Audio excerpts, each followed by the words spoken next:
The blizzard wasn't the only thing that hit Chicago that night. It was the silence before the war. Most people think karma is a slow burn, but for Maya Chen, it arrived in a cavalcade of bulletproof steel. One moment, she was scraping gum off a diner table for $3 an hour. The next, the entire city block was shut down by an army in black suits. 500 Cadillac Escalades and armored G-Wagons idled in perfect unison outside her crumbling apartment complex. The world thought it was a raid. The police thought it was a terrorist attack. But when the rear door of the lead vehicle opened, the man stepping out wasn't there to conquer the city. He was there to pay a debt. This is the story of how one freezing night, in a single act of mercy, turned a waitress into the queen of the underworld. But we're getting ahead of ourselves.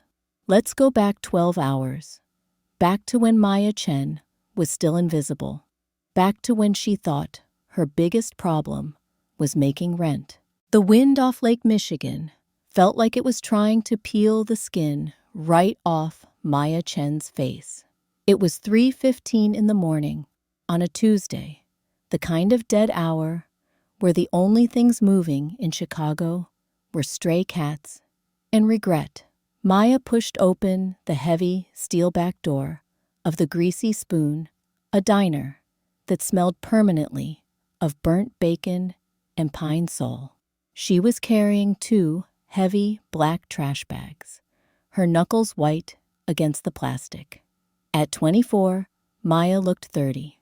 2 jobs, a pile of medical debt left behind by her late mother, and an apartment with a heating unit that only worked when it felt like it had worn her down to the bone. Her dark hair was pulled back in a ponytail that hadn't been washed in 3 days. Her uniform, a pale blue polyester nightmare, was stained with coffee and ketchup, and the particular despair that comes from serving people who don't see you as human. "Hurry it up, Chen," Rick, the night manager, yelled from inside the kitchen. His voice had the quality of gravel grinding together. "I want to lock up before I freeze to death." "Coming, Rick," she muttered, stepping into the swirling snow. The alley was a wind tunnel. Snowdrifts were piling up against the brick walls, hiding the grime of the city beneath a blanket of deceptive white. Maya tossed the bags into the dumpster, the metal lid clanging loudly in the silence.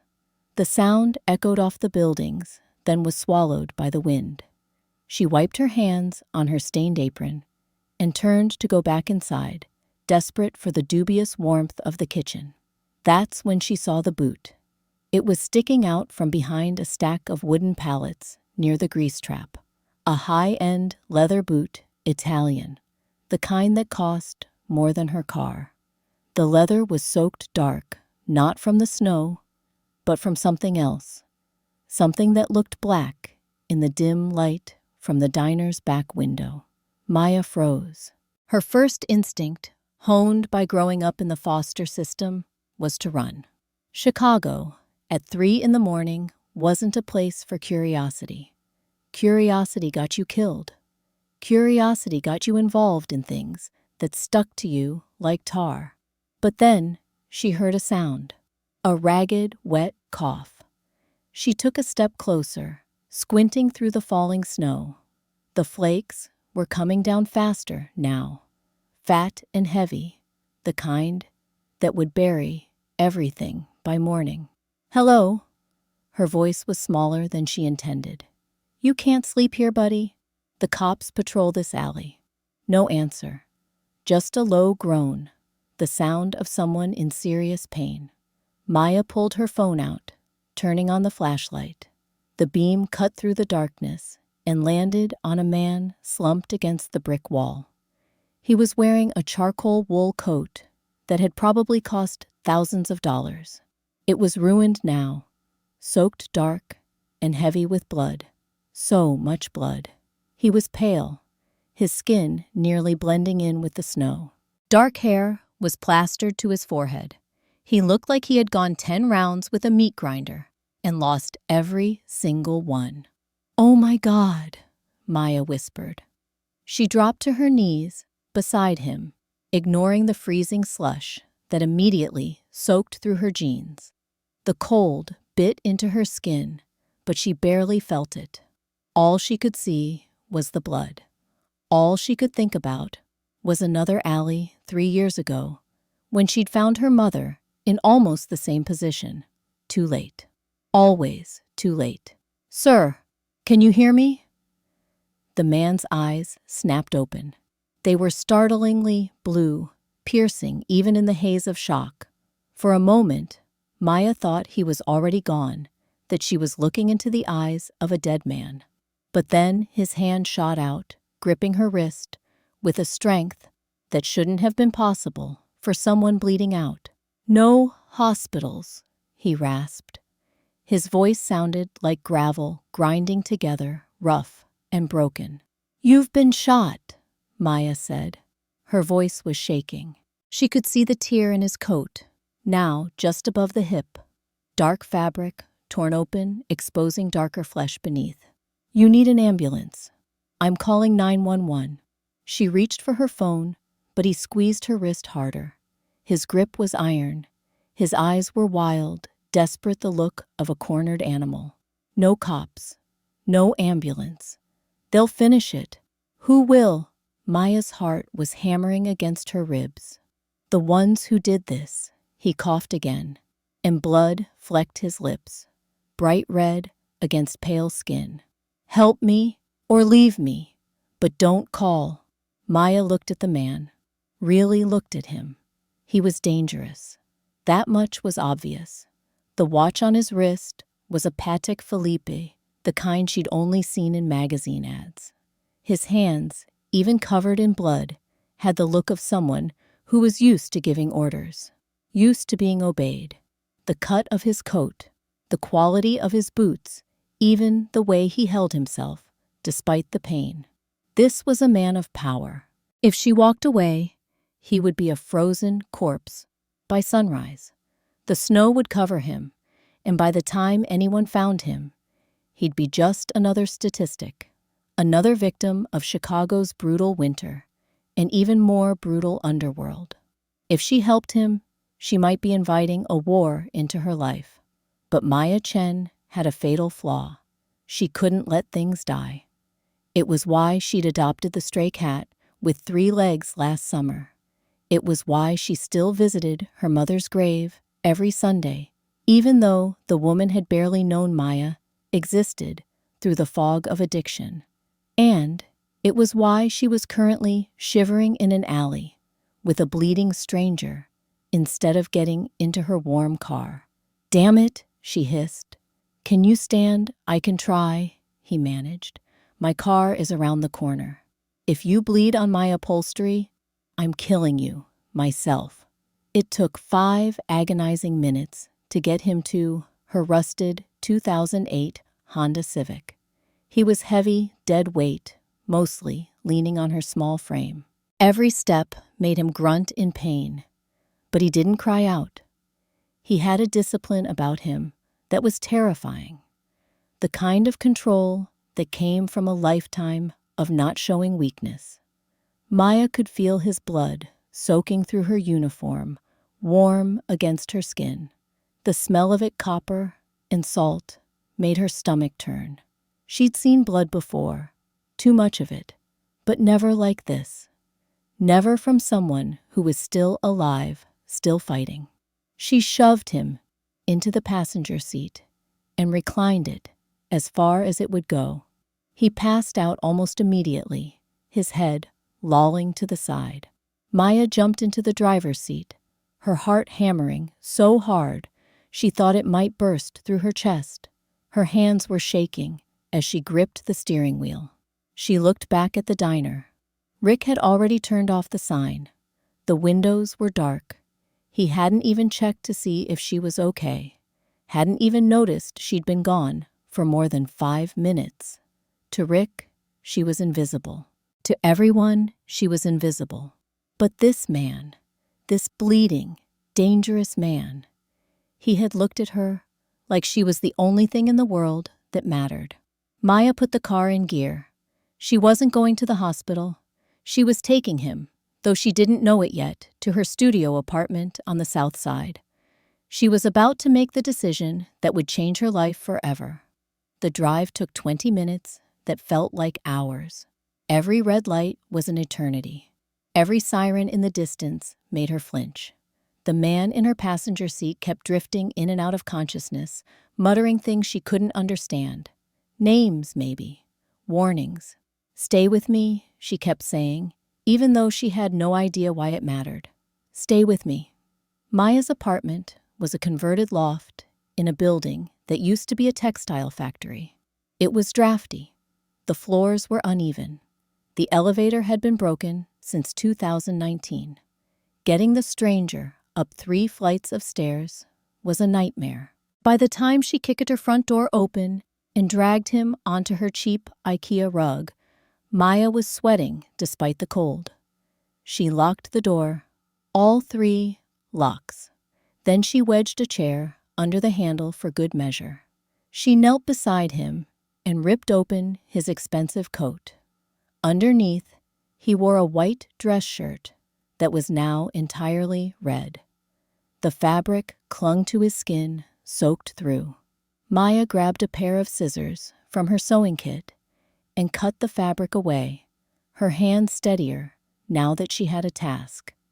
Something to focus on besides the insanity of what she was doing. The wound was ugly. A gunshot through and through. It had missed the major organs, passing through the fleshy part of his side, but it was deep and bleeding sluggishly. The edges of the torn skin were ragged, already starting to swell. "Okay," Maya muttered to herself, her breath coming fast. "Okay, think. Mom was a nurse before the drinking. You watched her work. You watched Grey's Anatomy. You can do this." She ran to the bathroom and grabbed her first aid kit. It was pathetically inadequate. Rubbing alcohol gauze, Neosporin, and a box of Band-Aids that wouldn't cover a paper cut, let alone this. She also grabbed a bottle of vodka from the freezer. The cheap stuff she kept for nights when sleep wouldn't come. When she returned to the living room, the man was awake again, watching her. The clarity in his eyes was unnerving. He should have been unconscious. He should have been dying. Instead, he was studying her with an intensity that made her skin prickle. "What is your name?" His voice was stronger now, though he was still pale as a sheet. "Maya. And you're currently bleeding on my only rug, so shut up." A ghost of a smile touched his lips. It transformed his face for just a moment, made him look almost human, instead of like some dangerous predator. "I am Dominic." "Well, Dominic, this is going to hurt like hell." She poured the vodka over the wound without warning. Dominic arched his back, every muscle in his body going rigid. His jaw clenched so hard, Maya thought his teeth might shatter. He let out a low, animalistic growl, his hands gripping the edges of her rug until his knuckles turned white. But he didn't scream, not once. "You need stitches," Maya said, examining the jagged edges of the skin. Her hands were shaking again. "I don't have a kit. I have a sewing needle and fishing line." "Do it," Dominic said. He was breathing heavily, his chest rising and falling in sharp, controlled breaths. "I'm not a doctor. You're better than the alternative." He looked at her, his blue eyes locking onto hers. The intensity there was almost physical. "Do it, Maya." For the next hour, Maya Chen performed surgery on her kitchen floor. She heated the needle with a lighter until it glowed, sanitized the fishing line in vodka, and stitched the flesh of the most dangerous man in Chicago back together. Her hands, usually shaky from too much caffeine and too little sleep, were steady. She had done this before. Not exactly this, but close enough. Her mother had come home bleeding more times than Maya could count. Falls down the stairs, cuts from broken bottles, once a knife wound from a boyfriend who'd gotten too rough. Maya had been 16, the first time she'd stitched her mother's skin. 18, the last time. The muscle memory was still there. The strange, terrible calm that came over her when someone needed her, when there was no one else. She worked in silence. The only sounds, the whisper of the fishing line through flesh, and Dominic's controlled breathing. He watched her the entire time. Never looked away, never flinched. Just watched as if he was memorizing every detail of her face. When she tied the final knot and taped a thick pad of gauze over the wound, she sat back, wiping sweat from her forehead. Her hands were covered in blood. Her uniform was ruined.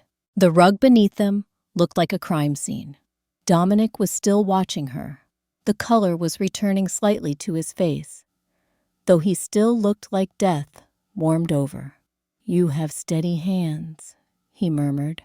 His voice was soft, almost wondering. "I used to fix my mom's clothes," Maya said quietly. She stood up, her knees protesting. Sometimes her cuts. She walked to the kitchenette sink and washed the blood off her hands. The water ran pink, then red, then pink again. She watched it swirl down the drain and tried not to think about what she'd just done. Tried not to think about the fact that there was a stranger in her apartment. A stranger who'd been shot. A stranger who was clearly involved in something that could get them both killed. "You saved my life," Dominic said from behind her. "Let's wait until morning to decide that. You could still get an infection and die." She grabbed a blanket from her bed and tossed it over him. "You take the floor." "I'm not putting a strange man in my bed." "Fair enough." Maya grabbed a kitchen chair and sat opposite him. She held a canister of pepper spray in her lap, her thumb on the trigger. "So who shot you? And don't tell me it was a mugging. Muggers take the watch." Dominic shifted, wincing as the movement pulled at his stitches. "A business dispute." "What kind of business?" "Imports, exports," he said dryly. "Waste management." Maya snorted. "Right. And I'm the Queen of England. You're mafia, aren't you? Or cartel?" Dominic didn't answer immediately. He looked around her apartment, taking in every detail. The peeling wallpaper, the stack of overdue bills on the counter, red stamps screaming, "Final notice." The ramen noodles in the pantry, lined up like sad little soldiers. He saw the struggle of her life, the poverty, the quiet desperation. "My name is Dominic Shaw," he said finally. Maya dropped the pepper spray. It clattered loudly on the floor, the sound making her jump. "Shaw, as in the Shaw crime family. The ones who control the docks, the ones who control half the city, he corrected softly. "Not half. All of it." Maya felt the blood drain from her face. She hadn't just saved a criminal. She had saved the capo dei capi, the boss of bosses, the man whose name made hardened gang members cross themselves. And she had brought him to her house. "If they find you here, they won't," Dominic said. His eyes hardened, and for a moment, she saw the man behind the injury. "The predator. The king. Marcus thinks I'm dead. He saw me fall into the river. He doesn't know I swam to the outlet. You swam in Lake Michigan in December." Maya looked at him with renewed horror. The lake was a death sentence this time of year. The water was so cold, it could stop your heart in minutes.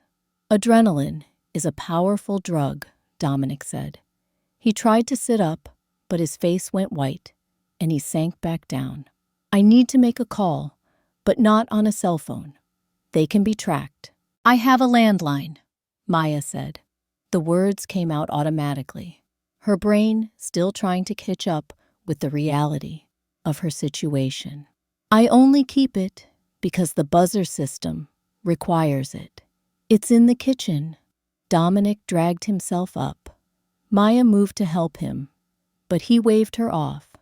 He limped to the wall phone, a cheap, white plastic thing from the 90s that she'd inherited from the previous tenant. His movements were slow, deliberate, every step clearly causing him pain. But he didn't ask for help, didn't show weakness. He dialed a number from memory. Maya stood by the window, peeking through the blinds.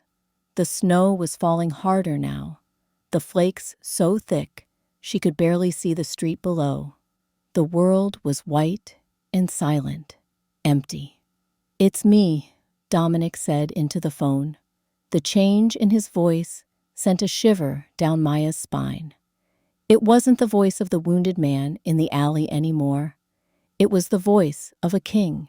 Cold, commanding, absolute, code black. "I'm secure." There was a pause. Maya could hear the faint murmur of a voice on the other end, but not the words. "No, listen to me. Do not move yet. Let Marcus think he won. Let him celebrate." Another pause. Longer this time. "Gather the wolf pack. Get the cars. Locate my signal." The voice on the other end rose questioning. "Yes, tomorrow morning, 8 a.m. sharp. We take back the city." He hung up and turned to Maya. He looked like a wolf that had been cornered but had just found a way out. Wounded, yes, but far from beaten. The danger radiating off him was almost visible, like heat waves off summer asphalt. "I need to sleep," he said. "Tomorrow everything changes." "You're leaving tomorrow?" Maya asked. There was a mix of relief and something else in her chest. Something she didn't want to examine too closely. "Yes, but first, I sleep." He collapsed back onto the rug, pulling the blanket up to his chin. Within seconds, his breathing evened out. He was asleep, or doing a convincing impression of it. Maya watched the rise and fall of his chest, looking for any sign that his condition was worsening. But he seemed stable, as stable as someone who'd been shot could be. Maya didn't sleep. She sat in the chair, clutching the pepper spray, watching the chest of the Mafia Don rise and fall. She wondered if she had just signed her death warrant, wondered if she was hallucinating the whole thing, wondered if she would wake up tomorrow and find out this was all some fever dream, brought on by exhaustion and too many ramen dinners. The hours crawled by. Outside, the snow continued to fall. The city was buried under a blanket of white, silent, waiting. At 6 a.m, exhaustion finally won. Maya's head dropped to her chest, and she drifted into a restless sleep. Her dreams were full of blood and blue eyes, and the sound of gunshots echoing in empty alleys. When she woke up, the sun was blinding. Harsh winter light streamed through her dirty windows, making her squint. It was 7:45 in the morning. She jerked upright, her neck protesting from the awkward angle she'd been sleeping in. The rug was empty. The blanket was folded neatly, placed on the arm of her ratty couch. The blood-stained shirt was gone. The scissors, the vodka bottle, the gauze, all gone. It was like he had never been there at all. Dominic Maya's voice came out as a croak. Silence.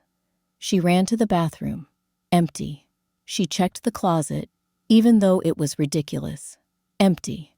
She ran back to the front door. It was unlocked, all 3 locks undone. The chair moved aside. He was gone. Like a ghost. Like he had never existed. Maya felt a strange pang of disappointment mixed with relief. He had left without a word. No thank you. No money for the destroyed rug and ruined supplies. No goodbye. Just gone. Stupid, she berated herself. You save a snake, you expect it not to bite. At least he didn't kill you. She looked at the clock on her microwave. 7:47. She was going to be late for her morning shift at the diner. If she was late again, Rick would fire her. The job barely paid anything, but it was something. It was survival. She scrambled to get dressed, throwing on a clean uniform and tying her hair back into a ponytail. She grabbed her keys and ran down the 3 flights of stairs, taking them 2 at a time. Her lungs burned. Her legs ached. But she pushed through, driven by the very real fear of unemployment. She burst out the front door of the apartment complex, onto the snowy sidewalk, already composing her excuse for Rick in her head. Traffic was bad. The snow. Her alarm didn't go off. Something he might believe. She stopped dead in her tracks. The air was vibrating. A low, rhythmic thrumming sound, like a deep bass note, was shaking the pavement beneath her feet. The kind of sound you felt in your bones before you heard it with your ears. Maya looked down the street to her left. Black SUVs, hundreds of them. To the right, more black SUVs. They stretched as far as the eye could see, an endless river of bulletproof steel and tinted windows. Matte black Cadillac Escalades, armored Mercedes G-Wagons, Range Rovers that looked like they could survive a nuclear blast. They were parked bumper to bumper, lining both sides of the street, double parked, triple parked in some places, blocking the intersections entirely. Traffic was non-existent. The city buses had stopped. Pedestrians were frozen on the sidewalks, phones out filming. The snow had stopped falling, and the morning sun glinted off the black metal, making the vehicles look like a sleeping army. Maya stood on her stoop, her mouth open. Her keys fell from her hand and landed in the snow with a soft thud she couldn't hear over the thrumming of 500 engines. It was 8 a.m. Exactly. The door of the lead SUV clicked open. It was a massive armored beast parked directly in front of her crumbling apartment building. The vehicle looked like it belonged in a war zone, not on a residential street in Chicago. A man stepped out. He was wearing a suit that cost more than her entire building. Perfectly tailored Italian silk black as night, with a crisp white shirt and a tie that probably cost more than her monthly rent. He wore dark sunglasses, despite the morning light still being soft and gray. As he looked up at her, he took the sunglasses off. It was Dominic, but not the Dominic from her living room floor. Not the wounded, vulnerable man who had needed her help to stand. This was the real Dominic Shaw. Powerful, terrifying, magnificent. He stood by the open car door, flanked by 4 men with earpieces and assault rifles held discreetly against their chests. The men looked like they could snap her in half without breaking a sweat. The silence on the street was deafening. 500 idling engines, and yet all Maya could hear was her own heartbeat pounding in her ears like a drum.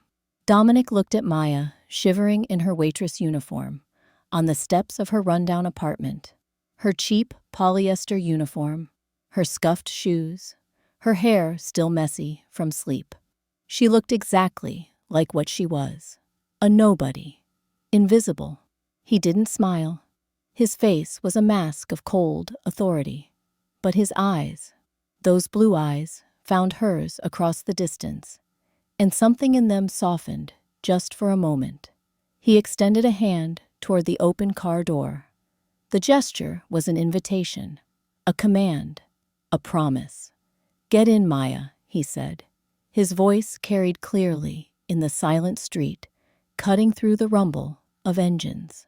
Every person on the block turned to look at her. Phones captured the moment.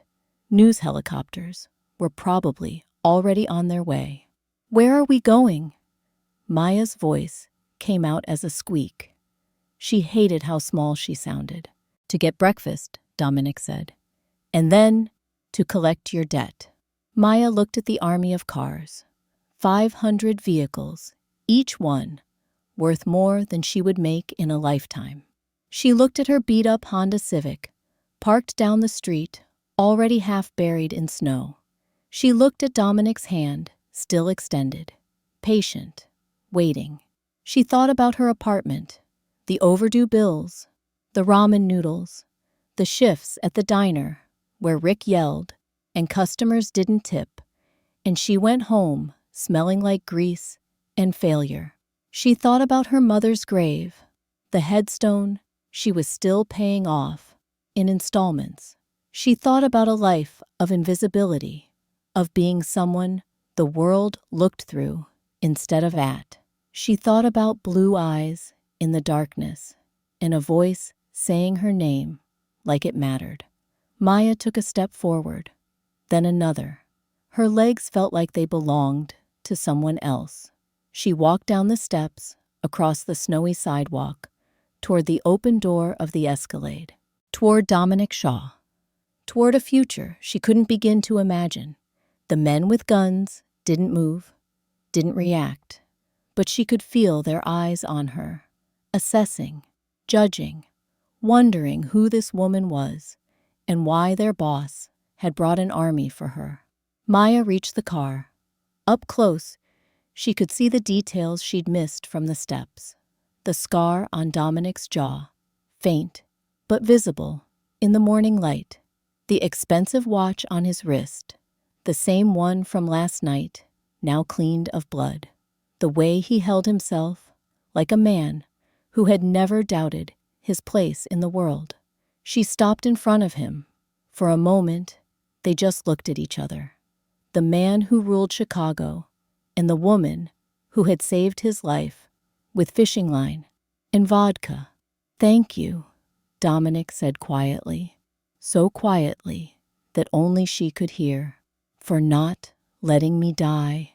Maya didn't know what to say, so she just nodded and climbed into the back of the Escalade. The interior smelled of expensive leather and gun oil. The seats were heated, warming her frozen body immediately.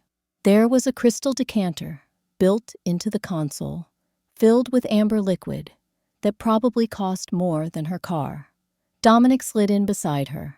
The door closed with a heavy final thunk, the kind of sound that said, this door would stop bullets. The kind of sound that said there was no going back. The convoy began to move. 500 vehicles moving in perfect unison. The city parted for them. Police cars fell in as escorts, lights flashing. Traffic diverted. Pedestrians stopped and stared. Maya Chen, the invisible waitress, had just become the most visible woman in Chicago. And she had absolutely no idea what came next. The interior of the lead Cadillac Escalade smelled of expensive leather and gun oil. Maya sat rigidly on the plush seat, her hands folded in her lap over her stained apron. She was acutely aware of how out of place she looked.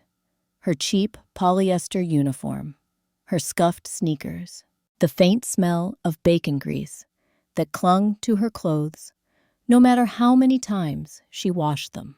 Across from her, Dominic Shaw looked like he owned the world. And maybe he did, despite the fact that less than 6 hours ago, she had been stitching his side with fishing line. He showed no signs of weakness. His posture was perfect, his suit immaculate. The only indication that anything had happened was a slight tightness around his eyes when the vehicle went over a bump. "Relax," Maya Dominic said. He poured an amber liquid from the crystal decanter built into the vehicle's console. The liquid caught the light glowing like captured sunlight. "It's Scotch, 30-year-old Macallan. It helps with the nerves." "I don't drink at 8 in the morning," Maya stammered. Her voice sounded too loud in the quiet interior. Outside, she could see the streets of Chicago flowing past. People stopped on sidewalks to watch the convoy pass. Some were filming, some just stared with open mouths. "Dominic, you said we were getting breakfast." She looked out the tinted window. The convoy was moving like a dark river of steel through the morning streets. Police cars were actually escorting them, lights flashing, clearing the intersections ahead. Why do we need an army for pancakes? Because I have enemies who want to see me dead before my coffee, he replied calmly, taking a sip. The scotch left a golden residue on the crystal glass. And because I want the city to see me. I want Marcus to see me. This isn't just a drive. It's a parade of force. The convoy slowed. Maya's stomach dropped as she recognized where they were. No, she whispered. Dominic, no. Rick is going to have a heart attack. Rick is the man who yells at you for being 2 minutes late, Dominic said. He checked the cuff of his shirt, a small gesture that somehow conveyed absolute confidence. Correct. Yes. But you can't just show up there with an army and expect everything to be normal. I don't expect normal, Maya. I expect respect. And Rick has failed to show you respect for far too long. The SUVs swarmed the parking lot of the Greasy Spoon, overflowing onto the sidewalk and the adjacent gas station. The diner, usually sleepy at this hour, with maybe 5 customers, nursing coffee and hangovers, was suddenly surrounded by a battalion of men in black suits. They emerged from the vehicles in synchronized movements, taking up positions around the perimeter. Some wore earpieces. All of them had the hard eyes of men who had seen violence and would see it again. Dominic stepped out first, buttoning his jacket. Then he turned and offered a hand to Maya. As she stepped onto the pavement, she felt 100 eyes on her. The men, his soldiers, weren't looking at her with lust or judgment. They were looking at her with something else. Respect, curiosity, as if they were trying to figure out who this woman was and why their boss had brought an entire army to collect her. Inside the diner, the atmosphere was frozen.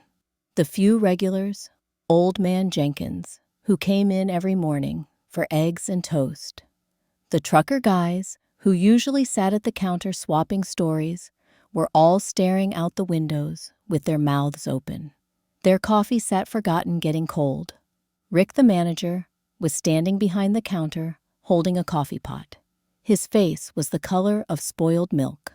His hands were shaking so badly that coffee sloshed over the rim, dripping onto his shoes.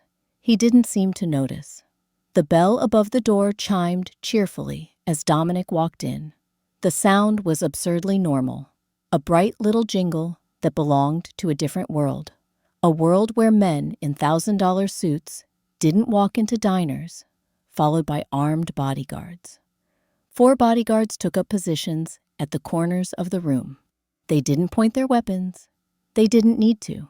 Their presence was enough. The diner felt smaller, suddenly claustrophobic, as if the walls had moved in. Table for 2, Dominic said. His voice wasn't loud, but it silenced everything. The hum of the refrigerator, the sizzle of the grill, even the traffic noise from outside seemed to fade away. Rick dropped the coffee pot. It shattered on the floor, spraying hot, brown liquid over his shoes and pants. He yelped, jumping back, but his eyes never left Dominic. Yes, sir." Rick's voice cracked. "Wherever you like, anything you want, on the house." Dominic chose the booth by the window. Maya's station, the booth where she had served 1,000 customers who never looked at her face, never said thank you, never tipped more than loose change. He sat down and gestured for Maya to join him. She slid in across from him, feeling like she was in a dream, a surreal, impossible dream where the rules of reality had been suspended. Rick scurried over, nearly tripping over his own feet. His notepad was shaking in his hands. "Menu coffee. Anything at all, sir. Whatever you need." Dominic ignored him completely. He looked at Maya, those blue eyes focused entirely on her. "Elena, what is the best thing on the menu?" The blueberry pancakes are okay, Maya said quietly. If the batter is fresh, if Jimmy didn't burn them. 2 orders of blueberry pancakes, Dominic ordered, still not looking at Rick. And fire the cook. Excuse me. The word came out as a squeak. Rick's face had gone from white to red to white again. The cook, Dominic repeated.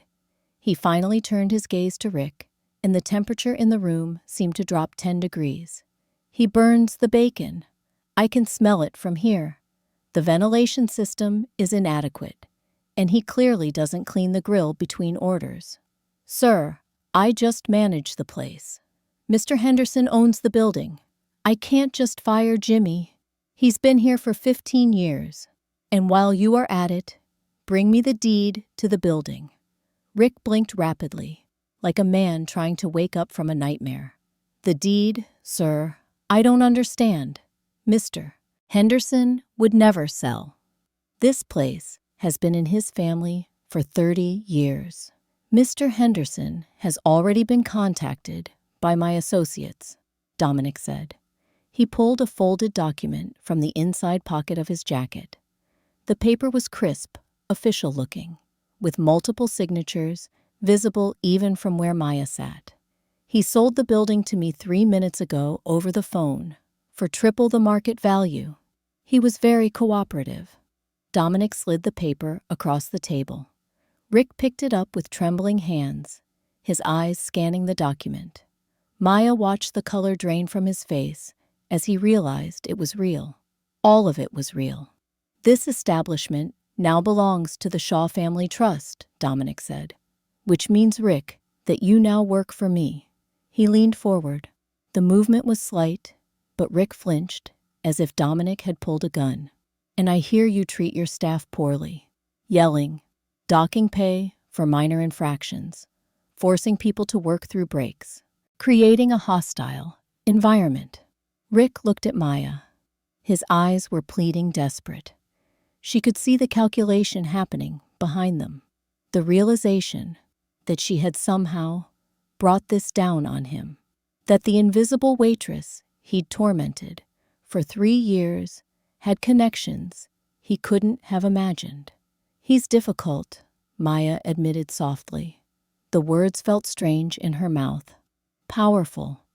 She had never been asked her opinion before, never been given the opportunity to speak truth without fear of consequences.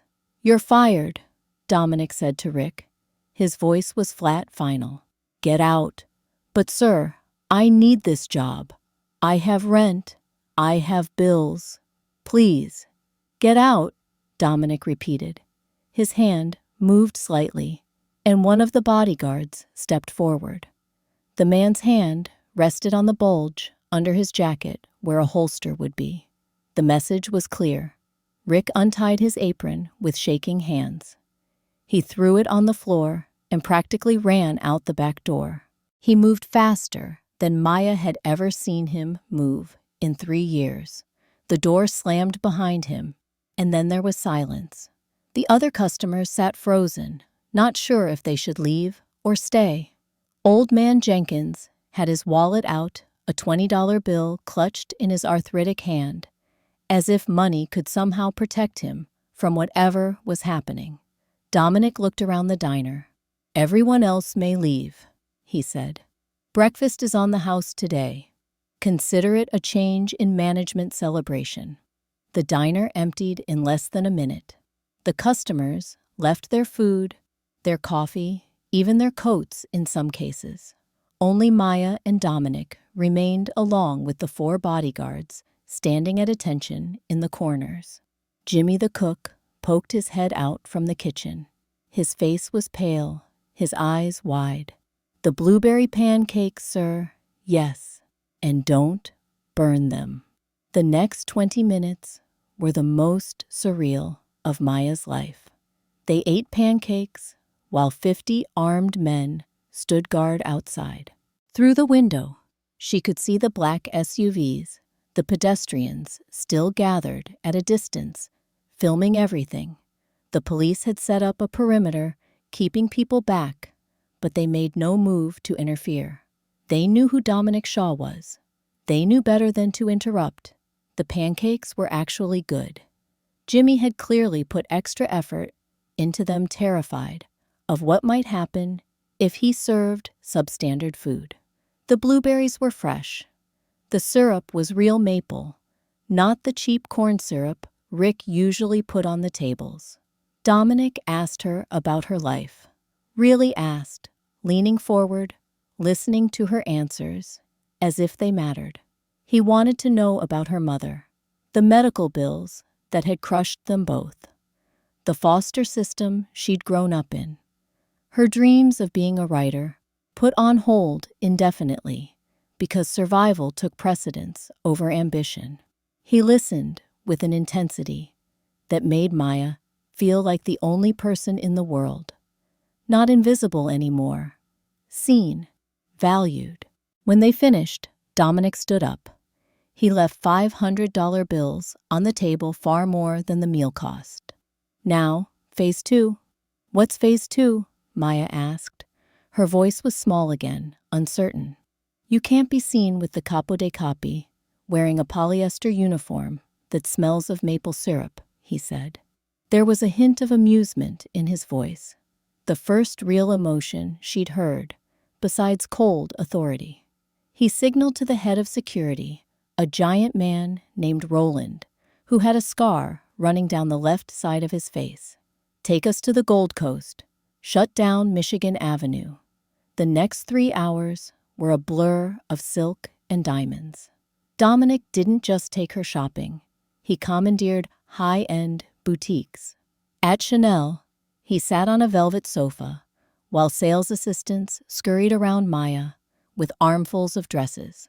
At Prada, he bought her 4 pairs of heels because she couldn't decide which color she liked best. At Cartier, he had the manager bring out trays of jewelry, selecting pieces with the casual authority of someone who had never had to look at a price tag.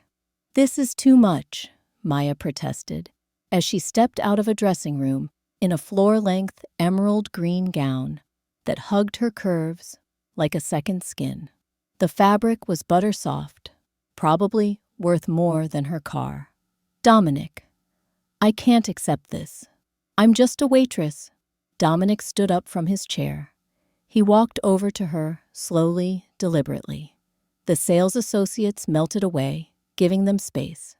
He stood behind her, and they both looked at their reflection in the trifold mirror. He looked dangerous and dark in his black suit. She looked radiant and terrified, like a girl playing dress-up in clothes she had no right to wear. You are not a waitress, he whispered. His breath stirred the hair on her neck, sending shivers down her spine. You are the woman who looked at a dying man in an alley and saw a human being instead of a problem. You are the woman who risked everything to help a stranger. That makes you royalty, Maya. Wear the dress. He placed a necklace around her throat, diamonds and emeralds that caught the boutique's lights and threw rainbow fractals across the mirror. The weight of it was substantial, cold metal and stones against her skin. It felt like a collar, like a claim. Tonight, he said, meeting her eyes in the mirror, we attend the gala at the Art Institute. It's neutral ground for the families. I need to show them I am alive, and I need a queen by my side. Maya's heart hammered against her ribs. A queen. The word felt too big, too impossible. Yesterday, I was scraping gum off tables, she said. Her voice was barely a whisper. Life changes in a heartbeat, Maya. You taught me that in the alley. He turned her around to face him. His hands were on her shoulders, warm through the expensive fabric. Do you trust me? Maya looked at the man who had bought a diner for her, who commanded an army, who looked at her with a vulnerability she suspected no one else ever saw. The man who had said her name like it was important. I trust you, she whispered. It was the most dangerous truth she had ever spoken. The safe house wasn't a house. It was a penthouse taking up the top 2 floors of the St. Regis Chicago, overlooking the icy expanse of the river and the lake beyond. The windows were bulletproof glass, 3 inches thick. The door had more locks than Maya could count. There were panic rooms, escape routes. Every surface was monitored by cameras.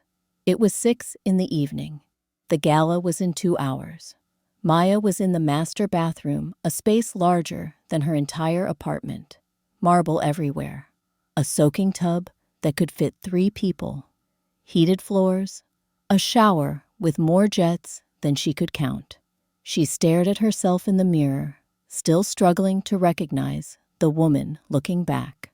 The emerald dress lay on the bed in the other room, along with the diamonds, the shoes, everything that would transform her from Maya Chen, the waitress, into someone else entirely. Someone who belonged in Dominic Shaw's world. She was wearing a silk robe he had provided. Navy blue, so soft, it felt like water against her skin. Her hair had been blown out by a professional stylist he'd hired. Her makeup had been done by someone who worked on movie sets. She looked beautiful. She looked like a stranger. She walked out into the living room. Dominic was standing by the massive window, looking down at the city lights, beginning to flicker on as dusk fell. He was already in his tuxedo, black on black on black, perfectly tailored to his frame. He looked devastating, dangerous, like a predator in elegant clothing. He was on the phone. His voice was low and lethal, the tone he used when giving orders. "I don't care what the commission says," he was saying. "Marcus is a rabid dog. If he shows up tonight, I want snipers on the roof of the Palmer house. Yes, green light. Do not hesitate. Do not wait for confirmation. If you see him, you end it." He hung up and turned. When he saw Maya, his expression softened instantly. The cold authority melted away, replaced by something warmer, something that made her chest tight. "You look," he trailed off, shaking his head as if words had failed him. "Breathtaking." "I feel like I'm wearing a costume," she admitted. She walked over to him, her bare feet silent on the expensive hardwood. "Like I'm playing a part in someone else's life." "It suits you," he said. He handed her a glass of champagne. The bubbles caught the light dancing. "Elena tonight will be dangerous. I need you to understand that." "Then, why go?" Maya asked. "Why don't you just stay here? You're safe here."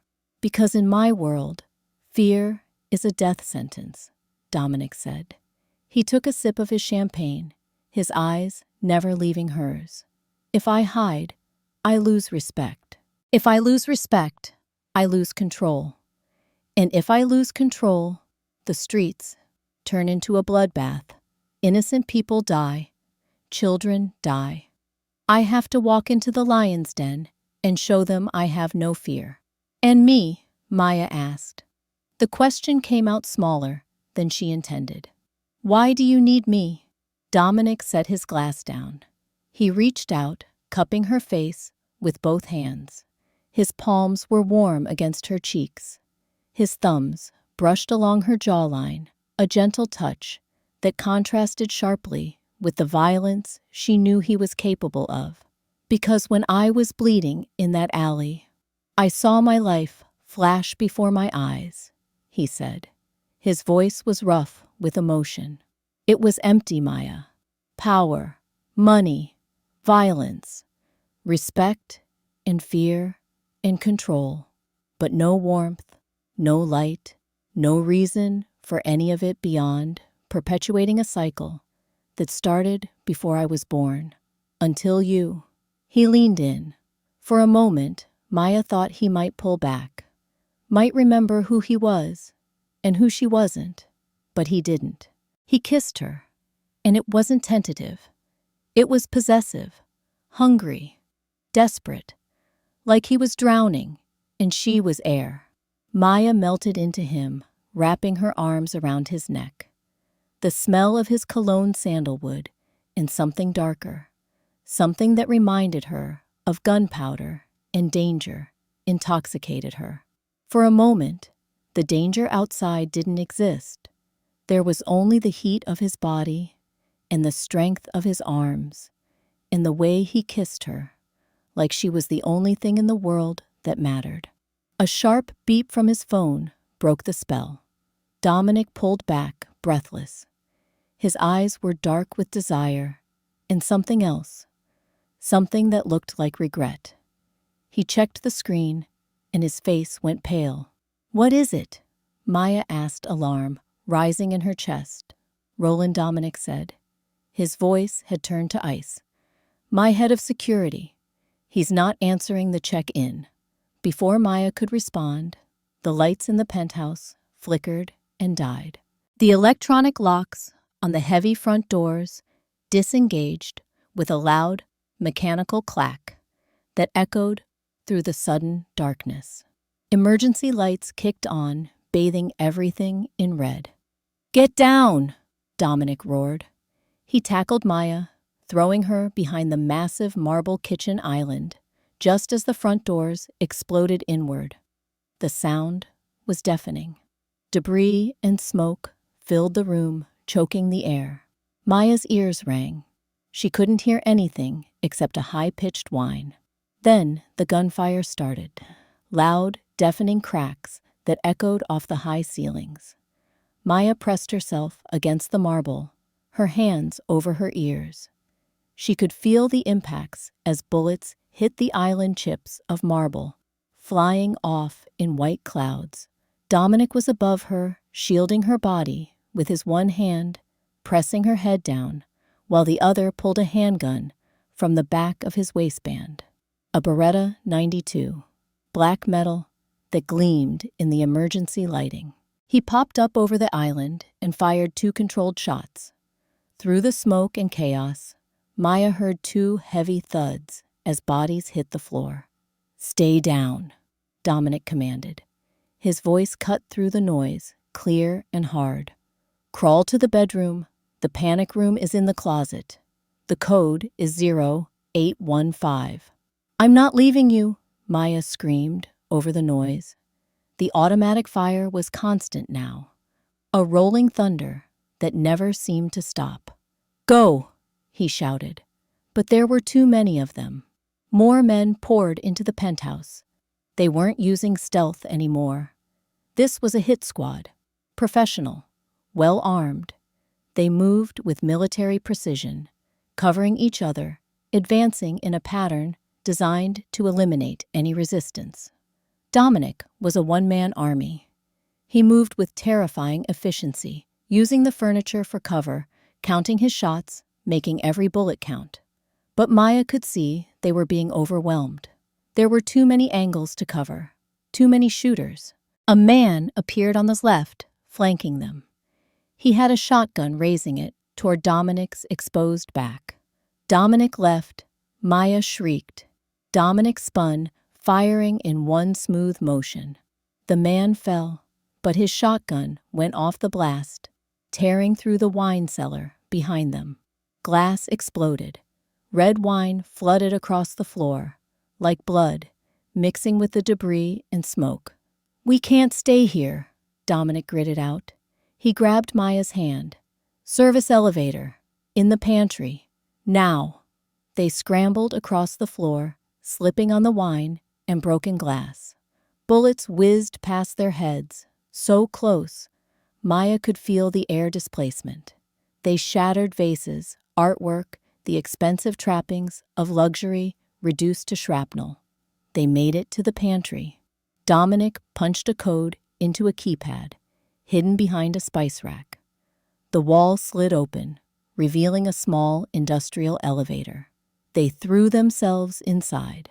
Dominic hit the button for the garage, just as the pantry door was riddled with bullets, wood splinters, flying like tiny knives. As the elevator descended, Dominic checked his magazine. 2 rounds left, he cursed. "Marcus has turned my own men against me. Roland must have given them the access codes. He must have been compromised. What do we do? Maya was crying now, the adrenaline making her shake uncontrollably. Her whole body trembled. We run, Dominic said grimly. My car is in the private garage. It's armored. We can make it if we're fast. The elevator dinged at the basement level. The doors began to open, the mechanism painfully slow. It was an ambush. 3 black SUVs were blocking the exit, their headlights on, creating a wall of blinding light. Standing in front of them was a man who looked like a twisted reflection of Dominic. He was younger, maybe early 30s, with a cruel, jagged scar running down his cheek. His smile promised nothing but pain. He was holding a submachine gun, casually at his hip, like it weighed nothing. "Hello, brother," the man called out. His voice echoed in the concrete garage, bouncing off the walls. Marcus Dominic said. The name was heavy with betrayal and rage. Dominic shoved Maya back into the corner of the elevator, shielding her with his body once again. "Let her go, Marcus. This is between us." "Oh, no," Marcus laughed. The sound was ugly brittle. "She's part of the legend now, isn't she? The angel of the alley, the waitress who saved the king. I think I'll keep her. She might have some use.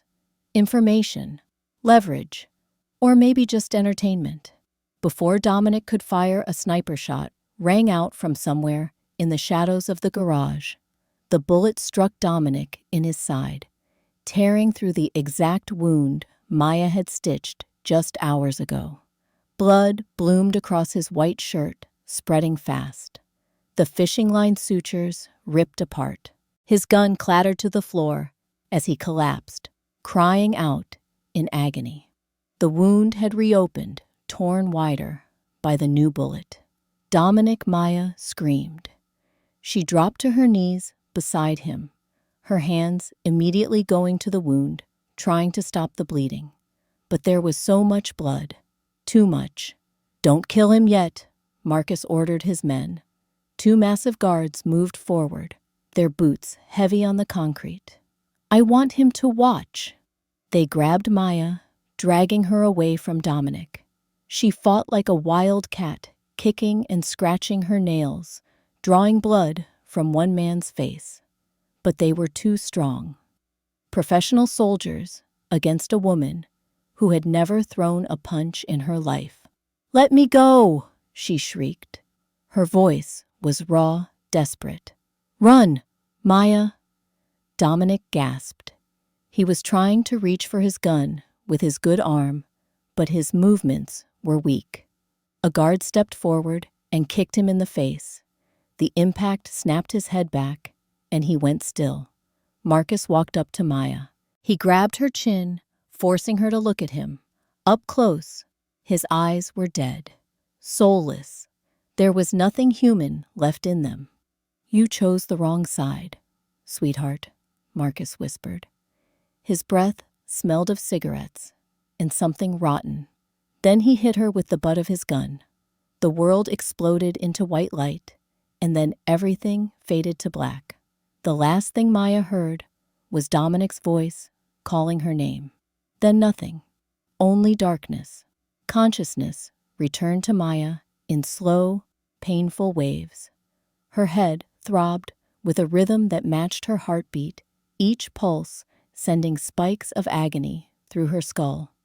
She tasted copper, the metallic tang of blood from where she had bitten her lip when Marcus hit her, or maybe from where his gun had split the skin. She tried to move her hands, but she couldn't. They were bound behind her, zip-tied to the arms of a metal chair. The plastic cut into her wrists when she tested them, drawing blood. She forced herself to breathe slowly, fighting down the panic that threatened to overwhelm her. "Open your eyes," she told herself. "Assess the situation." That's what her mother had taught her during the bad years, when men came to the house, angry about money or drugs, or both. Stay calm, look for exits, survive. She opened her eyes. The room was small, maybe 15 feet square. The walls were concrete, stained with things Maya didn't want to identify. It smelled of rust and bleach, that particular combination that meant someone had tried to clean up blood and failed. A single light bulb hung from the ceiling, swaying slightly on its cord, casting long, moving shadows that made the walls seem to breathe. It looked like a basement or a slaughterhouse. Maybe both. She's awake. Maya jerked her head up. Pain exploded behind her eyes at the sudden movement, but she forced herself to focus. Marcus was sitting on a wooden crate across the room, sharpening a knife. The scraping sound of metal on whetstone was the only noise in the room. Scrape, scrape, scrape. Methodical, patient, terrifying. "Where is he?" Maya's voice came out as a croak. Her throat was dry as sandpaper. She tried to swallow, but there was no moisture. "Dominic." "Where is Dominic?" Marcus smiled. He tested the edge of the blade on his thumb, and a bead of blood appeared bright red against his pale skin. "He's alive. For now. My brother is proving to be difficult to kill. Always has been. But we'll get to him eventually. Right now, I'm more interested in you." He stood up and walked toward her. Maya tried to shrink away, but the chair was bolted to the floor. There was nowhere to go. Marcus circled her slowly, like a predator examining prey. "Why are you doing this?" Maya asked. She was proud that her voice didn't shake. "He's your brother." "Half-brother," Marcus corrected. There was venom in the word. "Born to the same father, but my mother was the mistress." The embarrassment, the dirty secret, kept in a walk up in Pilsen, while Dominic's mother lived in the mansion in Lincoln Park. You know what that does to a child. Knowing your father has another family, a real family. Knowing you're the mistake. He grabbed a handful of Maya's hair and yanked her head back. She gasped in pain, her scalp burning. Dominic got everything Marcus hissed into her ear. The name, the business, the respect. "I got scraps, a position as underboss, expected to be grateful for the privilege of serving my younger brother. And you know the worst part. He believed in honor, codes, loyalty, like we're playing some kind of game with rules." He let go of her hair suddenly, and Maya's head snapped forward. She blinked away tears of pain. Marcus paced in front of her. "I know what we really are," he continued. "Butchers, animals. We take what we want because we're strong enough to take it. There's no honor in that, no nobility, just power. And Dominic was weak because he couldn't see it. He cared about things, the city, the business, the men, the legacy." He stopped pacing and looked at her. "And apparently, he cares about stray cats he finds in alleys."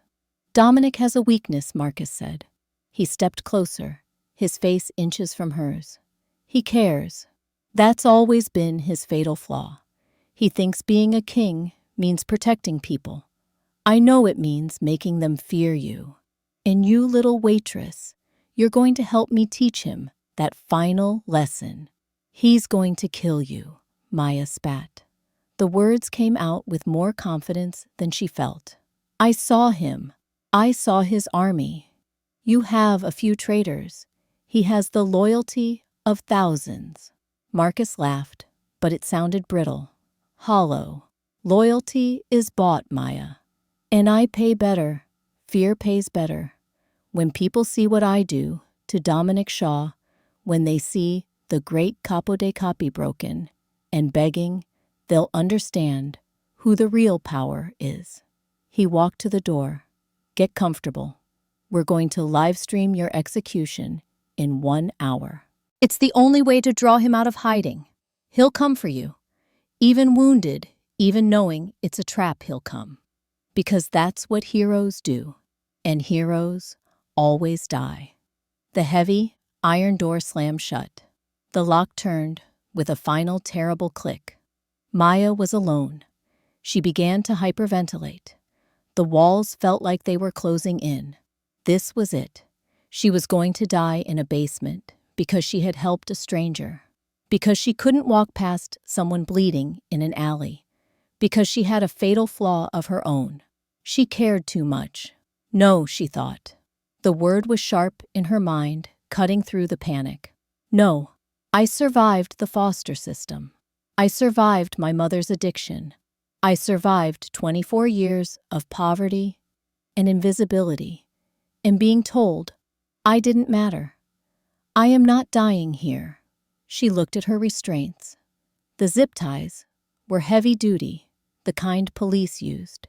She couldn't break them with strength alone. She looked around the room more carefully, forcing herself to think instead of panic. The chair she was tied to was old metal with rusty legs. The floor was concrete, but uneven with cracks running through it like spider webs. There was a drain in the center of the room, covered by a metal grate. And there, in the corner, near a pile of old rags, was a shard of glass. Green glass, probably from a broken beer bottle. It was maybe 6 feet away. 6 feet might as well have been 6 miles. Maya began to rock the chair. It was heavy, and every movement sent spikes of pain through her head where Marcus had hit her. But she ignored the pain. Pain was temporary. Death was permanent. She shimmied, hopping the chair an inch at a time. The metal legs screeched against the concrete, a sound that made her teeth ache. Scrape, hop, scrape, hop. She was sweating profusely despite the cold. The basement was unheated, and she was still wearing the silk robe from the penthouse. It offered no warmth. Her wrists were raw and bleeding from straining against the zip ties. But she kept going. It took 10 minutes to move 6 feet. 10 minutes of agonizing effort. When she finally reached the glass, she was breathing hard, her muscles screaming. But she had made it. Now came the hard part. She couldn't reach the glass with her hands. She stretched her leg out, straining the muscles in her thigh, trying to hook the glass with the toe of her shoe. She was wearing the expensive heels Dominic had bought her. Prada. Probably $1,000. Completely impractical for this situation. She missed the first attempt. The glass skittered away, and she had to hop the chair forward another inch to try again. "Come on," she muttered. "Come on." The second time, her heel caught the edge of the glass. She slid it slowly, carefully, across the floor toward her. It took forever. Every second felt like an hour. She could hear voices outside the door now. Men talking, setting up equipment, a camera. They were preparing for the live stream. She was running out of time. Finally, the glass was under her chair.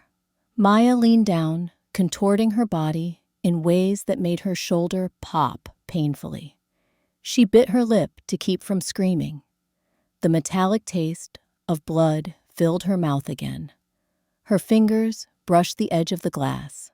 Almost. She grasped it. The glass was jagged sharp in some places and dull in others. She began to saw at the plastic zip tie, binding her right wrist. The angle was awkward, and she couldn't see what she was doing. She cut herself more than once, the glass slicing into her palm, her fingers. Blood made the glass slippery. She dropped it. "No," she breathed. "No, no, no." She fumbled blindly, her fingers searching the concrete floor. She found it again, nearly cutting herself worse in the process. She gripped it tighter this time, ignoring the pain, and went back to sawing. The voices outside were getting louder. She heard equipment being tested. A light coming on. Someone saying, "Check levels." "Hurry," she told herself. "Hurry." The zip tie began to fray. One strand popped, then another. Then suddenly, it gave way completely, snapping, with a soft sound that was the most beautiful thing Maya had ever heard. Her right hand was free. She almost sobbed with relief. She made quick work of the other zip tie than the ones binding her ankles. When she stood up, her legs were wobbly. She had to grab the chair to keep from falling. Her head swam. Black spots danced at the edges of her vision. She waited for the dizziness to pass, then looked around for a weapon. There was nothing but the chair and the glass shard. She grabbed the shard. It wasn't much, but it was sharp, and it was better than nothing. She heard the key turn in the lock. Maya moved fast. She didn't hide in the corner or behind the door like in movies. She stood directly behind the door, pressed flat against the wall. The glass shard held down by her thigh, where it wouldn't be visible. The door opened. A guard stepped in, not Marcus, just a grunt. He was holding a bottle of water. "Hey, boss. Wants you to drink some water before the show. Stay hydrated, you know." He stopped when he saw the empty chair. "What the hell?" Maya lunged. She didn't aim for his chest or his stomach. Those were protected by the bulletproof vest he wore. She aimed for the neck, the soft flesh above his collarbone where the vest ended. She jammed the glass shard into his throat. The guard made a horrible gurgling sound. Blood sprayed hot across Maya's hands, her arms, her face. He dropped the water bottle, and it rolled across the floor, spilling. He reached for the gun at his hip, but his movements were already getting sluggish. Maya kicked him hard in the knee. She heard something crack, and he went down. She snatched the pistol from his holster before he hit the ground. It was heavy in her hand. She had never held a real gun before, but she knew the basic principle. Point and pull the trigger. Don't think about it too much, or you'll freeze. The guard was on the floor now, clutching his neck. Blood pumped between his fingers. With each heartbeat, his eyes were wide, terrified. Maya stepped over him and moved into the hallway. It was a long corridor with pipes running along the ceiling. Old industrial building, probably abandoned. She could hear music coming from somewhere above her. Heavy bass that made the pipes rattle. And voices. Lots of voices. She checked the gun. The magazine was full. 15 rounds. She didn't know if that was a lot or a little. She had no training, no experience, just desperation and the memory of Dominic's face as Marcus's men dragged her away. "Okay," she whispered to the empty hallway. "You saved me from the cold Dominic. Now I save you from the fire." She began to climb the stairs toward the music, and the voices, and the man who wanted to kill her. The staircase vibrated with the heavy bass of electronic music thumping from above. Maya climbed slowly, testing each metal step before putting her full weight on it. The gun felt impossibly heavy in her hands. Her palms were slick with blood, some of it hers, some of it the guard's. She tried not to think about what she had just done, tried not to think about the light leaving that man's eyes. Survive now, process later. At the top of the stairs, a heavy fire door stood slightly ajar. Light spilled through the crack along with the pounding music. Maya peered through. The space was massive, an old meatpacking warehouse, the kind that had been common in Chicago a century ago. High ceilings with exposed beams, catwalks running along the walls, rusted machinery hanging from chains like the skeletal remains of some industrial beast. The floor was concrete, stained dark, with things Maya didn't want to think about. In the center of the space, Marcus had set up a makeshift studio. Bright floodlights were trained on a single wooden chair, and tied to that chair, beaten and bloody, but somehow still defiant, was Dominic. Maya had to stifle a gasp. He looked worse than she had feared. His tuxedo shirt was torn open, revealing the bandages she had applied. They were soaked through with red, fresh blood mixed with old. His face was bruised, one eye swollen completely shut. His lip was split, but his head was up. He was staring at Marcus with a look of such pure defiance that Maya felt something in her chest crack open. Marcus was pacing in front of a camera mounted on a tripod. Behind him, a laptop sat on a crate, its screen showing a chat window that was scrolling too fast to read.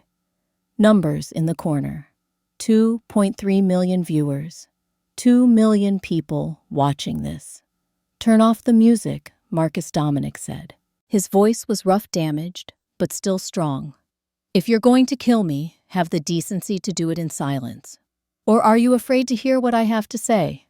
Marcus signaled to someone in a sound booth high up on one of the catwalks.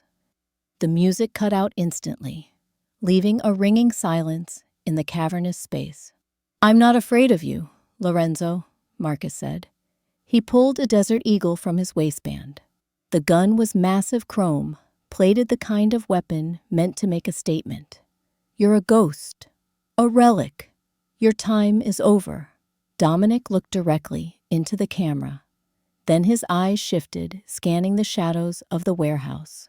For a split second, his gaze seemed to land on the crack in the door where Maya was hiding. She couldn't be sure if he actually saw her or if it was wishful thinking.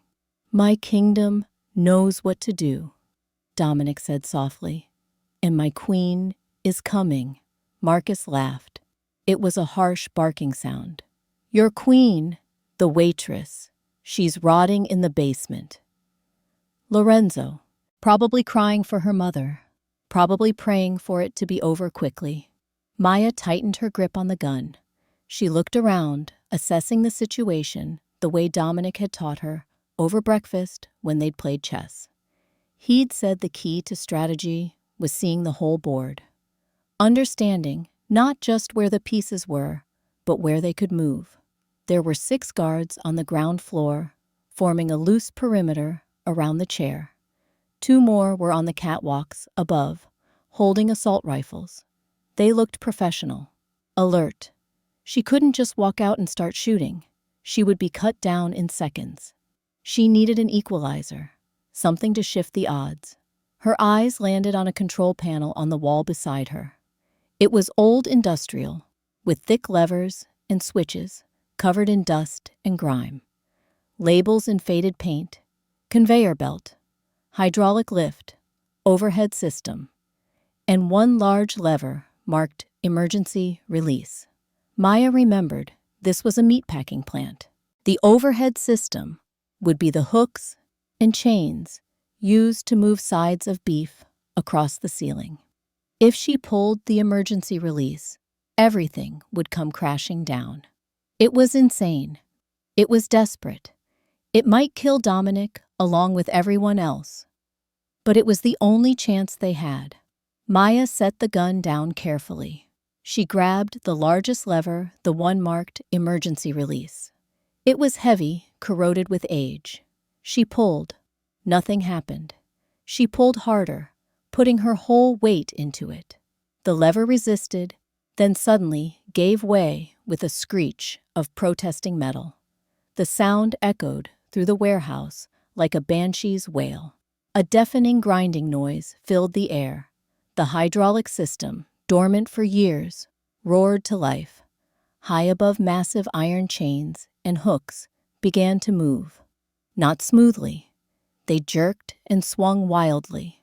The system not designed to be activated all at once. What is that? One of the guards shouted. Who's up there? Marcus spun around his gun, raised toward the ceiling. Find them! Find who's doing that! Now! Maya didn't wait. She grabbed the fire extinguisher mounted on the wall beside the control panel. It was the old kind, heavy and metal. She pulled the pin, then hurled it through the open door. She aimed for the cluster of power cables near the floodlights. The extinguisher bounced once on the concrete, then rolled toward the lights. Maya stepped through the door, raised the pistol she'd taken from the guard, and fired. She missed the first shot. The bullet sparked off the concrete floor. She adjusted her aim and fired again. Missed again. The guards were shouting now, turning toward her, guns coming up. The third shot hit the fire extinguisher just as it rolled into the tangle of cables. The explosion was spectacular. The canister ruptured, releasing its pressurized contents in a massive white cloud. The force was enough to sever the main power cable, feeding the floodlights. Sparks showered down like fireworks. The warehouse plunged into semi-darkness, lit only by the emergency red lights mounted near the exits and the sparks still raining from the ceiling. The chemical fog billowed outward, thick and choking. Maya dropped to the floor and began crawling on her elbows toward the center of the room, toward Dominic. She could hear shouting all around her, confused, panicked. "It's a raid. Federal agents. Secure the prisoner. Where did she come from? I can't see anything." Gunfire erupted. Muzzle flashes lit the fog in strobing bursts. But the guards were firing blind at shadows at each other. The chaos was complete. Maya kept crawling. She knew exactly where Dominic was. She had memorized the layout in the seconds before she'd pulled the lever. 20 feet straight ahead, then 5 feet to the left. Her hands and knees were scraped raw on the concrete. The chemical fog burned her eyes and throat, but she kept going. She had come too far to stop now. She reached the chair. Dominic was struggling against his bonds, coughing in the smoke. "Maya," he whispered. His voice was full of disbelief, wonder, fear. "You're supposed to be locked up." "I got bored," Maya said. She pulled out the glass shard, the same one she'd used to cut her own bonds and to kill the guard. She began sawing frantically at the zip ties, holding Dominic's wrists behind his back. "You are insane," Dominic said, but there was a smile in his voice, despite the pain. And magnificent. The zip ties snapped. Dominic's hands came free. He didn't waste time rubbing circulation back into his wrists. He grabbed the chair he'd been tied to and stood up. His movements were slower than they should be, hindered by his injuries, but he was still strong, still dangerous. He swung the chair like a club, smashing it against the concrete floor. Wood splintered. He ripped a leg free, leaving him with a makeshift weapon. Heavy, solid, enough to crack skulls. "Gun?" he asked. "I dropped it when I threw the extinguisher," Maya admitted. Dominic smiled. It was a terrible smile. The smile of a predator who had been wounded but not beaten. "Stay behind me." The chemical fog was starting to dissipate. The emergency lights were getting brighter. As Maya's eyes adjusted, she could see shapes moving in the haze. Guards trying to regroup, trying to figure out what had happened. Dominic stepped out of the smoke just as the emergency lights reached full brightness. The warehouse was bathed in blood-red light. It made everything look like a scene from hell. Marcus was standing 20 feet away, reloading his Desert Eagle. When he saw Dominic standing free, his face went white. The gun slipped in his hands. For the first time, Maya saw real fear in his eyes. "Kill him!" Marcus shrieked at his men. His voice cracked. "Kill him now!" But before anyone could pull a trigger, the eastern wall of the warehouse exploded inward. The sound was impossibly loud. A physical force that Maya felt in her chest. The entire brick wall, probably 50 feet wide, simply ceased to exist. Bricks, mortar, metal, framing all of it, disintegrated in a cloud of dust and debris. Through the hole, backlit by the morning sun that was just beginning to rise, came an armored vehicle. Not an SUV. This was military grade. A modified SWAT truck, matte black, with a reinforced ram on the front. The Shaw family crest was emblazoned on the hood in silver. A wolf's head. The truck crashed through pallets and equipment, crushing everything beneath its massive tires. It came to a stop 20 feet from Dominic, the engine still rumbling like a caged beast. The rear doors flew open. Men poured out, dozens of them, all wearing tactical gear, all armed with automatic weapons. They moved with military precision, spreading out, taking cover, creating fields of fire that covered every angle of the warehouse. "Drop your weapons, Shaw crime family. Drop them now." The voice belonged to Roland. He led the charge, his left arm in a sling, but his right hand steady on his rifle. His face was bruised, bloodied. He'd been beaten badly, but he was alive. He wasn't a traitor. He'd been a hostage. Marcus's guards didn't stand a chance. Seeing the overwhelming force, 4 of them immediately dropped their weapons and raised their hands. They knew when they were beaten. 2 others tried to run for the back exit. They were tackled before they made it 10 feet. The 2 on the catwalks tried to bring their rifles to bear, but Roland's team had snipers. 2 shots. Both men fell. The battle, such as it was, lasted less than 30 seconds. Dominic didn't fire a shot. He didn't need to. He walked forward, the sea of combat parting around him. His men moved aside, with respect, with something close to reverence. He was wounded, bleeding, barely able to stand. But he was still the king. Marcus turned to run. He made it 3 steps before he found his path blocked. Maya stood there, small in her silk robe, blood covering her hands and arms, holding the wooden chair leg that Dominic had discarded. She wasn't trembling anymore. The fear that had driven her for the past hour had burned away, replaced by something colder, something harder. Marcus sneered. He raised his gun toward her. "Move, bitch. This doesn't concern you." A gunshot rang out. Marcus screamed. The Desert Eagle fell from his hand as he grabbed his right shoulder. Blood welled between his fingers. He spun around his face, twisted in pain and rage. Dominic stood 10 feet away. He'd picked up one of the dropped pistols. Smoke still curled from the barrel. His face was cold, empty of everything except a terrible final authority. "She's not a waitress," Dominic said. His voice echoed in the suddenly silent warehouse. "And she's not a bitch. She's the woman who just ended your reign." Marcus fell to his knees, still clutching his shoulder. Around them, the warehouse had gone completely silent. The wolf pack had secured the perimeter. Every threat had been neutralized. Dust still hung in the air from the exploded wall, turning the morning sunlight into visible beams. Dominic walked slowly toward his brother. Each step clearly caused him pain, but he didn't show it.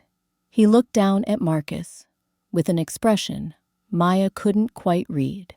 Disappointment, exhaustion, sadness, but not hate. That was the surprising part. There was no hate in Dominic's eyes. "I gave you everything," Dominic said quietly. "A seat at the table, territory to manage, respect from the other families. I called you brother.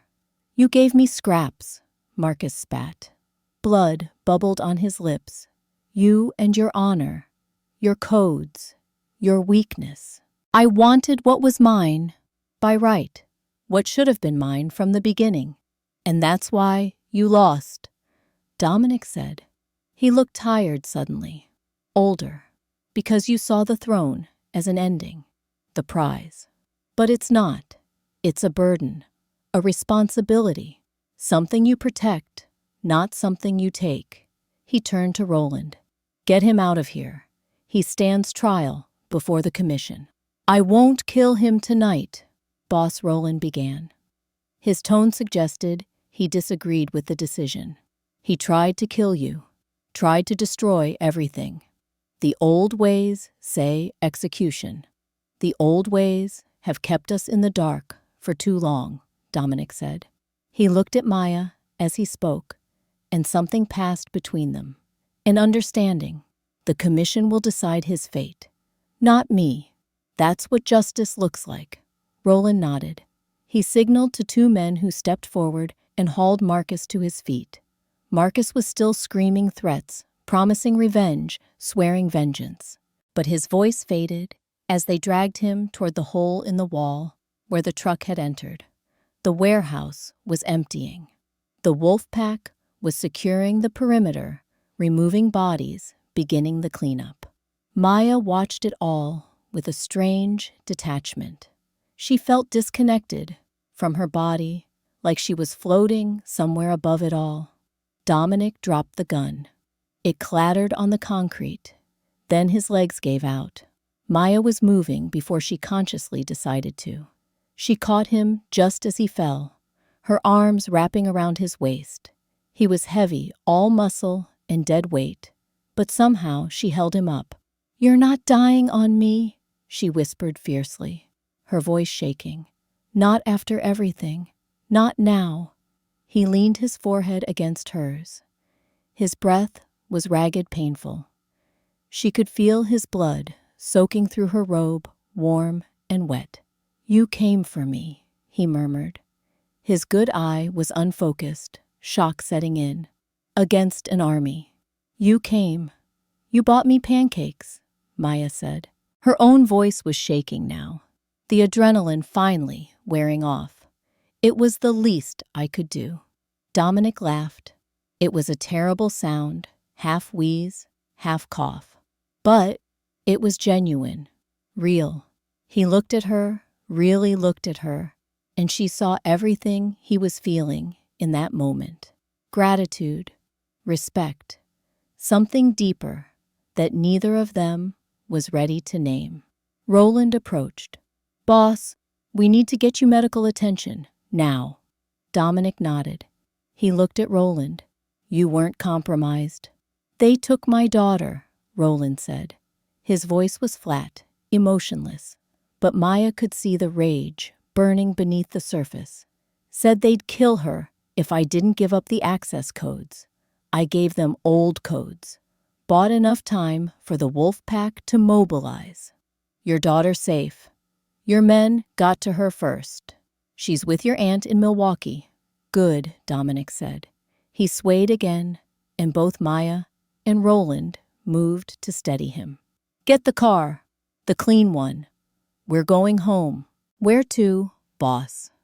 Dominic looked down at Maya. He was bleeding, half conscious, barely able to stand. But there was something in his eyes that made her breath catch. Something that looked like a promise. "Take us home," he said. "I have a date with a waitress, and I'm very late." The aftermath was a blur of white hospital walls and hushed conversations. Maya spent 3 days under observation. Cuts and bruises, a mild concussion, nothing that wouldn't heal. Dominic was in surgery for 6 hours. The bullet had torn through muscle and tissue, reopening the wound she'd stitched with fishing line in what felt like another lifetime. But he was strong, stubborn. The doctors said he was lucky. Maya thought luck had nothing to do with it. She sat by his bed while he recovered, still wearing hospital scrubs because her silk robe had been taken as evidence. Roland brought her clothes on the second day. Simple things. Jeans, a sweater. Nothing fancy, but clean. Hers. The police came. Then the FBI. Then people in suits who didn't identify which agency they represented. They asked questions about Marcus, about the warehouse, about how a waitress ended up in the middle of a mob war. Maya told them the truth, most of it, the parts that mattered. Dominic's lawyers handled the rest. Marcus's trial before the commission happened without ceremony. No press, no public record, just 5 old men in a room passing judgment on one of their own. The vote was unanimous. Exile. Marcus Shaw would leave Chicago and never return. If he set foot in the city again, the order was immediate execution. Mercy. But barely. Dominic had argued for it, said killing Marcus would just perpetuate the cycle. Maya had held his hand during the vote and said nothing, but she agreed. Some punishments were worse than death. The weeks turned into months. Spring arrived, then summer. The city came back to life after the brutal winter, and so did they. Maya opened the first shelter in April, the second in May.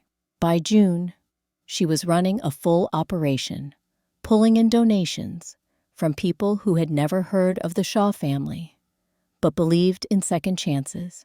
Dominic proposed on a quiet Tuesday evening on the roof of the foundation building they'd built together. No grand gestures, just him and her in a ring that caught the sunset. She said yes before he finished asking. And now, 6 months after that frozen night in the alley, everything had changed. 6 months later, the Chicago skyline was a jagged jaw of light against the summer night sky.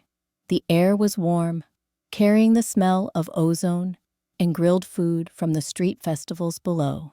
But high above the noise and chaos of the city, on the rooftop terrace of the Chen Shaw Foundation building, the air smelled of jasmine and expensive champagne. Maya stood by the railing, looking out over the city. She wore a dress of midnight blue silk that moved like water with each breath. Simple, but elegant. Her hair was pinned up, revealing the diamond necklace that rested against her collarbone. The same necklace Dominic had given her 6 months ago. She hadn't taken it off since. She wasn't the same woman she had been in December. The shadows under her eyes were gone, replaced by a glow of health and confidence. She had gained weight, the kind that came from regular meals and stability. But more than that, she had gained something intangible. Presence, authority. The way she held herself had changed. But she hadn't forgotten the cold. She never would. Every Sunday, she still visited her mother's grave. Every week, she spent time at the shelter that had been built where the diner used to stand. She remembered where she came from, who she had been. Thinking about the past, Maya turned. Dominic stepped out from the glass doors of the penthouse suite.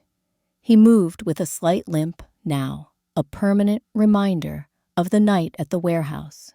His shoulder was healed, but would never be quite the same.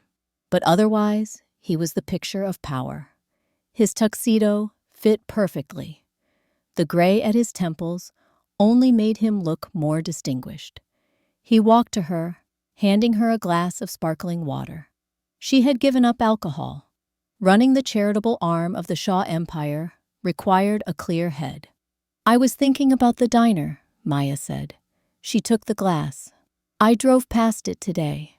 And Dominic leaned against the railing beside her.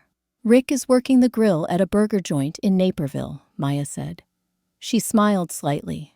"I hear he's much nicer to his staff now." Fear is a powerful teacher. Justice takes many forms, Dominic said with a faint smirk. "And the shelter. How's the new management? Excellent. We're at full capacity." The shelter had been Maya's first decree after she'd recovered from the warehouse. She hadn't sold the greasy spoon. Instead, she'd gutted it, renovated it, and turned it into a 24-hour sanctuary for at-risk youth and homeless women. It provided hot meals, job training, medical care, and counseling. No questions asked. It was the first of 5 centers she had opened across the city, all of them named after her mother, all of them staffed by people who understood what it meant to need help. "The commission is meeting tonight," Dominic said quietly. Downstairs, Maya stiffened slightly. The commission, the heads of the 5 families, the true power of the Midwest. She had met them once before, 3 months ago, when Dominic had brought her to introduce her as his partner. They had been skeptical at first. A waitress with no connections, no lineage, no training in their world.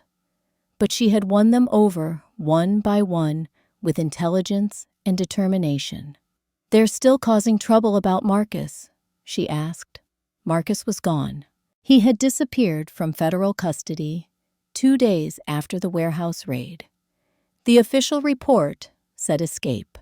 The streets knew better. The commission had handled their own. "No," Dominic said. "They aren't causing trouble. They're waiting." "Waiting for what? For you." Maya blinked. "Me? I run the charities. I don't sit at the table." Dominic took her hand. His thumb brushed over the engagement ring on her finger, a massive sapphire surrounded by diamonds. He had proposed on the roof of the hospital 3 days after the warehouse, both of them still bandaged and bruised. It had been the least romantic and most genuine proposal Maya could have imagined. "The world has changed, Maya," he said. "The old ways, the blood, the secrecy, the fear, they don't work anymore. Marcus proved that. Chaos is bad for business. Cruelty creates enemies who burn down your warehouses and turn your own men against you." He turned her to face him. "You saved me, not just from a bullet in an alley, but from becoming him. You showed me that mercy is a form of power, that kindness doesn't mean weakness.